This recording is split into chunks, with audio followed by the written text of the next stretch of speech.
Hello, this is Matt on the Moon Family Sedan channel, and here's a headline from the Crypto Basic. Hogan shares AI-based answers on how the XRP ledger can interact with central bank digital currencies. And so there was in a nutshell here, I'll tell you at the outset, there's an XRP community member who's just trying to basically understand some of the fundamentals surrounding XRP and specifically how it could work and interact with central bank digital currencies. Also was curious, in terms of Ripple's on-demand liquidity, how does that even work? And I was one of the people that actually ended up getting tagged by this XRP community member in that thread, which is what this story ended up being written about. And I want to share with you what attorney Jeremy Hogan had to say, which, by the way, I did see, because I responded to him, I saw at the end that he noted that his answer was actually from artificial intelligence. I thought he was kidding, but maybe he's actually serious. Maybe it just completely went over my head. Actually, it seems perhaps probable at this point. But what's interesting is what he shared is perfectly reasonable to posit. It just apparently came from artificial intelligence. So it's what it is. Anyway, I'll share with you what was said. But before going further ado, to be clear, I do not have a financial background of any kind. I'm not offering financial advice, and you definitely should not buy or sell anything because of anything I say or write. I'm just an enthusiast who enjoys making YouTube videos about crypto-related topics, but just as a hobby and just for fun. All right, so into this first piece we go. XRP community members wonder how the crypto can work as a bridge currency for central bank digital currencies as the race to find a solution for central bank digital currency interoperability and cross-border payments heats up. Attorney Jeremy Hogan, who has built a reputation as an XRP supporter, today shared some chat artificial intelligence provided answers on how the XRP ledger can interact with central bank digital currencies. The lawyer did this in response to questions from a user on Twitter on how XRP can serve as a bridge currency for central bank digital currencies. And so I'll actually just go ahead and jump right in here. So there was a tweet from XRP community member Irish Tiger who tagged Brad Garlinghouse and the official Ripple account and wrote, "I've asked all your Twitter kernels and I've got tumbleweeds. So please clarify the utter BS. How exactly does XRP as a global bridge currency work with the future 180 sovereign central bank digital currencies?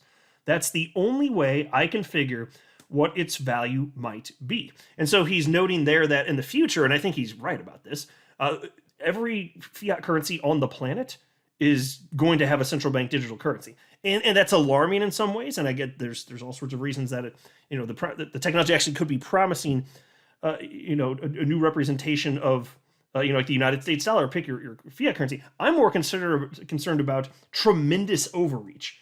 And the degree to which that could be abused and be invasive is truly alarming. But that's a conversation for a different time. But anyway, this is the type of stuff that he's trying to get at here. And so Attorney Hogan was tagged in there, as was myself. And I'll get to what I had to say in just a minute here. But first, here's what Attorney Hogan had to say in response. And as we're going through this, again, I initially thought that he wrote this, and then at the end of what he said, this is actually from artificial intelligence, and I thought it was joking and that he actually wrote it. But apparently it actually did come from artificial intelligence. So, okay. But anyway, here's what Attorney Jeremy Hogan shared. The XRP ledger could interact with central bank digital currencies in a few different ways. One possibility is that a central bank digital currency could be issued on top of the XRP ledger as an IOU represented by a specific token. This would allow for the central bank digital currency to take advantage of the XRP ledger's fast/efficient settlement times. Another possibility is that the central bank digital currency central bank could open a gateway on the XRP ledger that allows users to deposit and withdraw the central bank digital currency. This would allow for the central bank digital currency to be used in conjunction with XRP and other digital assets on the XRP ledger. It's also possible that central bank digital currencies will be pegged to XRP and interact with the XRP ledger as a stablecoin, which would allow for fast, cheap, and efficient cross-border transactions. And then he wrapped up by stating, "Of course, I personally have no clue. I'm a stupid lawyer, but this is what Chat AI said." And so I guess it really did come from AI. As far as, the third one, it's also possible that central bank digital currencies will be pegged to XRP. That's the one that seems the most out there to me. But the other stuff isn't like weird or wacky or anything like that. It's just not how I think things are going to unfold. And so I did respond to that, and I wrote the following. I think it's more likely that governments would issue a central bank digital currency on the private ledger so that they have ultimate control and can tailor it to their desires. There was news of Palau launching a stablecoin on the XRP ledger, but not sure if it happened actually. And so you may recall that Ripple shared this news almost 2 years ago at this point, March 3rd, 2021. Here's Ripple's official blog insights.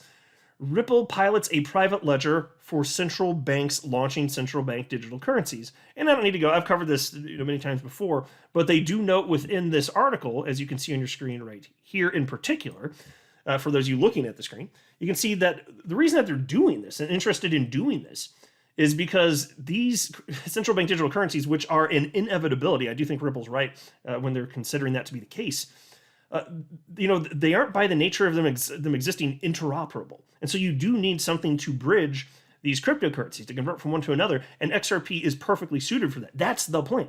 That's the big plan. So again, this is a separate blockchain, separate from the XRP ledger, and this gives, so be centralized, of course, separate from the XRP ledger, centralized, gives the central bank complete control. You could roll back transactions. You can, devalue the currency by printing it into oblivion effectively. You can do whatever you want because you're a central bank. And you have terrible monetary policy. But that's the point. And so I don't think that it's as likely that you're going to see a central bank digital currency on the XRP ledger itself, because then you don't have control. Can you imagine a nation actually launching a central bank digital currency on something that they can't control? What if something goes wrong? You're talking about the well-being of an entire nation, a sovereign nation. That's a lot to risk for a what if, Even the highly unlikely that something goes wrong, even with the XRP ledger, I don't see that happening. I mean, maybe at some point in the world where, way in the future, where, crypto's broadly adopted, and technology's really thoroughly even tested, even more so than the last decade we've had experience with the XRP and the XRP ledger. Fine, I technically won't rule it out. I just don't see it happening, though. David Schwartz has even talked about this, and he just doesn't see it happening anytime soon, if ever, either. I've heard him say that in an interview. So going a little bit further, there's additional questions in terms of like the fundamentals about how on-demand and liquidity functionally works. And so again, just backtrack just a little bit, Irish Tiger, the XRP community member that got this conversation going, he wrote the following. And again, I shared this with you again, but I want it, since I'm about to go forward with additional thoughts from Irish Tiger, I want to say it again. But here was a tweet from Irish Tiger that set this off. Tagged Brad Garlinghouse from Ripple and said, "I've asked all your Twitter kernels and I've got tumbleweeds. So please clarify the utter BS. How exactly does XRP as a global bridge currency work with the future 180 sovereign central bank digital currencies? That's the only way I can figure what its value might be." And then in a separate tweet following that, he tagged me along with, that's where he tagged attorney Jeremy Hogan and some others. And he wrote, "Gents, I'm an expert in law and engineering, but I don't understand these XRP fundamentals. I'm asking simple questions and getting no coherent answers. Please help if you can." And so I wanted to make sure that I understood what he was actually trying to get at, but I'm always happy to help if I catch a tweet where somebody's asking a question. If I have a moment, I'm happy to jump in. And so I tweeted out the following. "Are you asking how on-demand liquidity works from a technical perspective? It doesn't matter what XRP is bridging, it works the same regardless of that. Any tech aspects of a given central bank digital currency will be separate from that of on-demand liquidity and XRP. If you are asking about future market price, that of course will be based upon supply and demand, simple market forces. If you want to talk about what drives people to buy and sell, that's complex and people can only guess. Even the best future valuation models are flying blind." And so when he wrote initially in that first tweet that he wants to find out, what XRP does as a global bridge currency as it pertains to, in the future, potentially 180 sovereign central bank digital currencies, when he's supposing that the reason it's important to understand that is so you can figure out what the value of XRP might be. Well, if you mean value in terms of it's doing something useful, well, that's pretty straightforward. But if he means value as in terms of price, which is what most people mean when they say value, if you're talking about in terms of price, you can't look at that and figure it out. There's no way, because it's not, that's not what determines the price. The fact that there's that utility, it can draw more people in, it can draw more speculators in, but that in and of itself is not something where you can put that in together and say, if adopted here, then that adds X amount in price, and if this other thing is adopted, that's X amount of price. No. It's about how many speculators jump in over a time period and the amount of money flowing in. That's what actually matters. And so he ended up writing back to me, and he did say, because again, mind you, my question was, are you asking how on-demand liquidity works from a technical perspective? And so I was wondering, trying to figure out, does he want to know how the guts of on-demand liquidity works? And he responded, yes, Matt, I am. So if I'm in China with a digital yuan, then I will need an on-demand liquidity for transacting within the borders of China. If I want to transact cross-border to the United States, does my data-enriched yuan actually end up in the United States, or does it get exchanged into XRP and the XRP is sent? And so that's a perfectly good question. I'm glad that he's asking. I used to have the exact same questions when I jumped into the world of crypto, learning about XRP half a decade ago. So I'm glad that he asked. So because it is complex. And by the way, the first time that I heard how on-demand liquidity works, I believe that it was it's an old interview at this point of Brad Garlinghouse describing it. And he described like a hypothetical flow, which is pretty easy for me to articulate off the top of the head today. But I heard that, I was like, I paused it and I was like, whoa, backtrack. And then I listened to it again. I was like, okay, I think I got it. Then I listened to it like a third time. I was like, okay, that's neat. That's interesting. And so here's what I wrote in response, though. On your hypothetical, the central bank digital currency yuan would first be sent to an exchange accessible by the Chinese initiator. Then, on that exchange, the central bank digital currency would automatically be exchanged to XRP by Ripple's implemented on-demand liquidity software. That XRP would then be sent to an exchange in the region of the recipient. That XRP would then be sold into the local currency, United States dollar, Mexican peso, etc., all on the exchange at this point. Then the currency it's sold into would be automatically transferred into local payment rails, separate from Ripple's technology. And this is where the local currency ends up in the account of the intended recipient, all in real time with dramatically reduced costs compared to SWIFT. And so I hope one of the things that people take away having read that is that it's not about what's being connected. Like XRP can be a bridge for any token. It doesn't matter what it is. There's nothing special about the central bank digital currencies that would change the way of, as he said something about enriched data. No.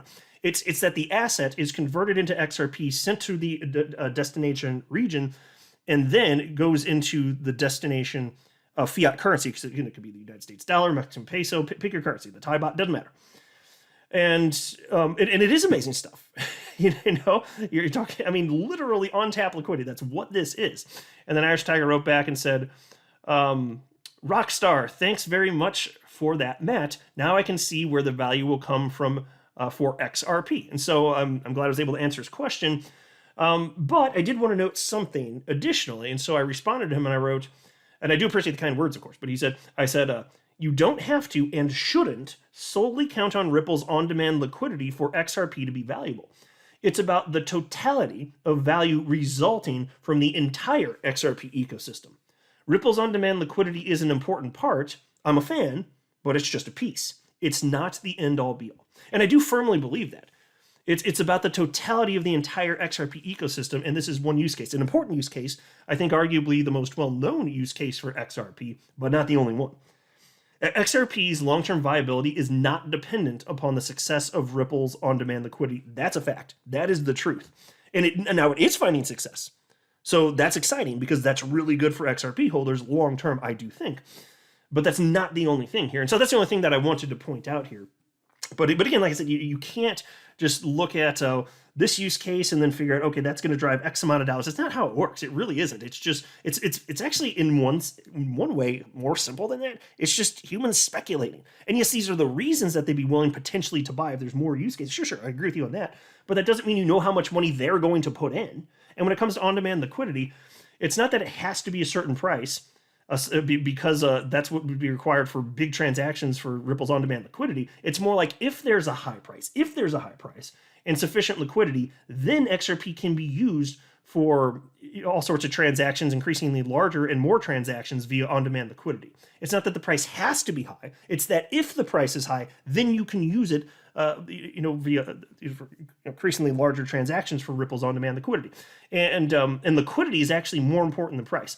Because you could have $1,000 XRP, but if nobody's buying and selling it, if it's illiquid, it doesn't matter. You can't move anything then. So for the purposes of on-demand liquidity, the price isn't as important. It's important still, but liquidity, the availability of XRP, buying and selling, that is actually more important. I'm not a financial advisor. You should not buy or sell anything because of anything I say or write. That would be a very, very, very bad idea. Until next time, to the Moon Family Sedan.